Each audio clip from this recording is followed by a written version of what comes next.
Welcome back to our channel. कैसे हो आप सब? उम्मीद करता हूँ कि आप लोग बहुत बढ़िया होंगे। आज हम लोग क्लास 9 का चैप्टर नंबर 7 करने जा रहे हैं, जिसका नाम है त्रिभुज। तो त्रिभुज करने से पहले हम थोड़ा सा इसका इंट्रोडक्शन जानेंगे। तो चलिए शुरू करते हैं।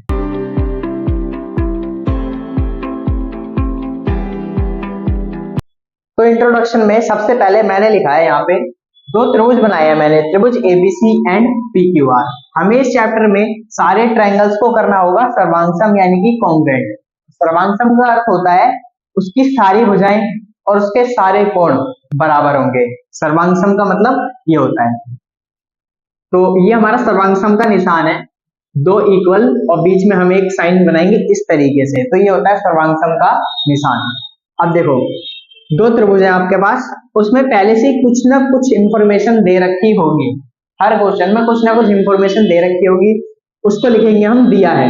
दिया है में लिखा सबसे पहले एंगल ए बराबर एंगल बी, ऐसा इन्होंने दे रखा है, क्वेश्चन में लिखा होगा। फिर सेकंड सिद्ध क्या करना है? सिद्ध करना है कि बीसी और क्यूआर क्या है आपस में बराबर। तो सबसे पहले हम लेंगे इन दोनों ट्रायंगल्स को और इस तरीके से लिखेंगे कि त्रिभुज ए बी सी और त्रिभुज पी क्यू आर में। अब इसमें हमें ये देखना है क्या क्या चीजें बराबर है। तो इन साइंस का मतलब होता है ये आपस में बराबर है। ए बी बराबर है पी क्यू के, ए सी बराबर है पी आर के। तो इन पॉइंट्स को हम लिख सकते हैं। हमें अगर कोई भी त्रिभुज को सर्वांगसम प्रूफ करना है, कॉन्ग्रुएंट प्रूफ करना है, तो हमें 3 पॉइंट्स चाहिए। अब वो 3 पॉइंट्स क्या क्या हो सकते हैं मैं बताता हूँ। यहाँ देखो, वो एक साइड हो सकती है, फिर एक एंगल और एक साइड हो सकती है, या फिर एक एंगल फिर साइड फिर एक एंगल, या फिर दो एंगल्स और एक साइड, या फिर साइड साइड साइड। हाँ, तीनों साइड भी हो सकती है। तो ये 4 रूल है, इन 4 रूल के हिसाब से ही हम करेंगे। तो इस वाले क्वेश्चन में ए बी पी क्यू के बराबर है, लिखते हैं यहाँ पे ए बी बराबर है पी क्यू के। रीजन दिया है, हर बार यहाँ पे रीजंस बदल जाएंगे जैसे जैसे क्वेश्चन होगा, उस हिसाब से देखते रहेंगे हम। ए बी और पी क्यू हमें लिखा हुआ है कि बराबर है। सेकंड जो एंगल है, एंगल ए और एंगल पी ये भी बराबर है, एंगल ए बराबर एंगल पी। तो ये भी हमें दिया हुआ है। और तीसरी ये जो लाइन है ए सी और पी क्यू ये भी आपस में बराबर है, तो लिखेंगे ए सी बराबर पी क्यू। इसका रीजन भी लिखेंगे दिया है।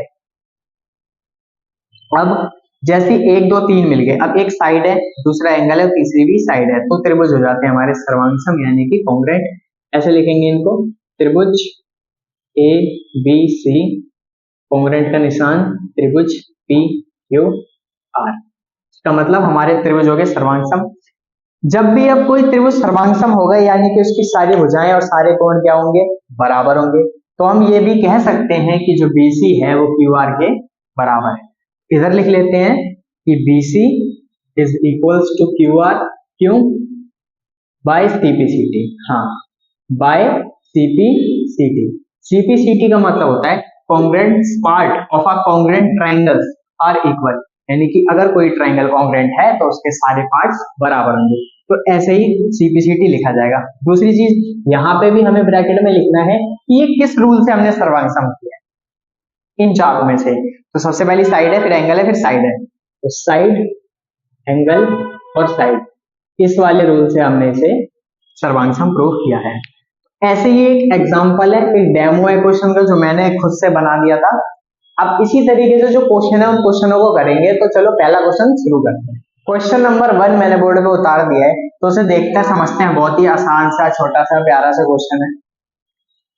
ये उसका डायग्राम है, लिखा हुआ है एबीसीडी चतुर्भुज में AC बराबर है AD के। ये ABCD एक चतुर्भुज है जिसमें AC बराबर है AD के। AB कोण A को समद्विभाजित करता है। समद्विभाजित का मतलब क्या होता है? कोई भी लाइन, AB एक लाइन है, वो एंगल A को समद्विभाजित कर रही है, मतलब 2 बराबर भागों में बांट रही है। फॉर एग्जाम्पल ये हमारा पॉइंट है, यहां से अगर हम एक लाइन लेके जाते हैं तो ये क्या करेगा? दोनों कोणों को, ये पूरा जो कोण है उसको 2 बराबर भागों में बांट देगा। तो इसका मतलब होता है समद्विभाजित का मतलब ये, मतलब एंगल CAB बराबर होगा एंगल DAB। हमारा पॉइंट बन गया।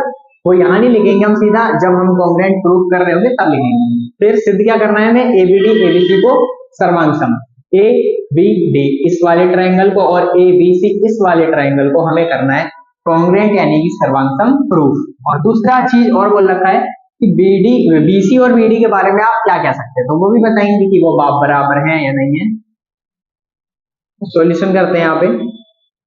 सबसे पहले त्रिभुज एबीडी और त्रिभुज एबीसी में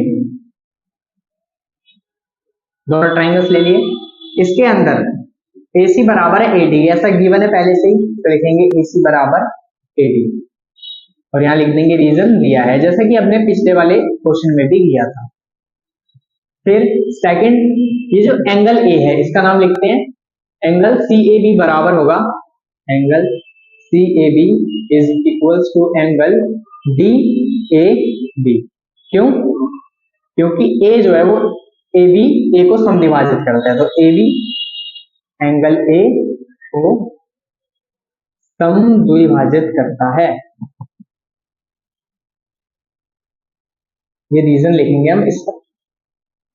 तीसरा जो, हाँ तीसरा थोड़ा सा सोचने वाली चीज है, ठीक है, AB लाइन है, AB लाइन है, ये इस वाले ट्राइंगल में भी आ रही है और ABD वाले ट्राइंगल में भी आ रही है। अगर ये दोनों ट्राइंगल में आ रही है तो इसका मतलब क्या हुआ, ये इस वाले ट्राइंगल में भी सेम उतनी सेंटीमीटर की होगी, इस वाले में भी उतनी की होगी, तो दोनों क्या होंगे आपस में बराबर। तो जब ऐसा आता है इसको हम लिखते हैं AB बराबर BA या फिर AB बराबर AB भी लिख सकते हो।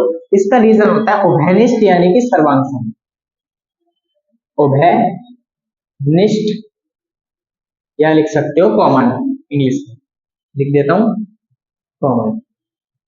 क्यों? क्योंकि ये दोनों ही ट्राइंगल्स में क्या आ रही है, कॉमन आ रही है, इस वजह से ये हो गया हमारा कॉमन वाला पॉइंट। 3 पॉइंट्स मिलते हैं, हमारा जो ट्राइंगल हो जाता है वो कॉन्ग्रुएंट हो जाता है, ट्राइंगल ABD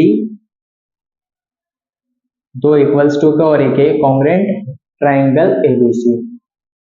रूल कौन सा लगा है भाई, सबसे पहले साइड है, फिर एंगल और फिर से साइड है, तो साइड एंगल साइड से हुआ है। अब दूसरी चीज मैंने बताया था कि जैसे ही दो ट्राइंगल जो है वो कॉन्ग्रुएंट हो जाते हैं, सर्वांगसम हो जाते हैं, तो ये दोनों सर्वांगसम हो गए, इनकी सारी भुजाएं सारे कोण क्या होंगे, बराबर होंगे, जिस वजह से ये जो BC लाइन है ये भी BD के बराबर होगी। तो हम लिख लेंगे इधर कि BC बराबर BD के बाय CP CT। तो BC बराबर BD बाय CP CT, यही हो जाता हमारा क्वेश्चन खत्म। क्वेश्चन के साथ हमारी वीडियो भी यही खत्म हो जाती है। तो ठीक है, फिर मिलते हैं अगली वीडियो में, जब तक के लिए जय हिंद, वंदे मातरम।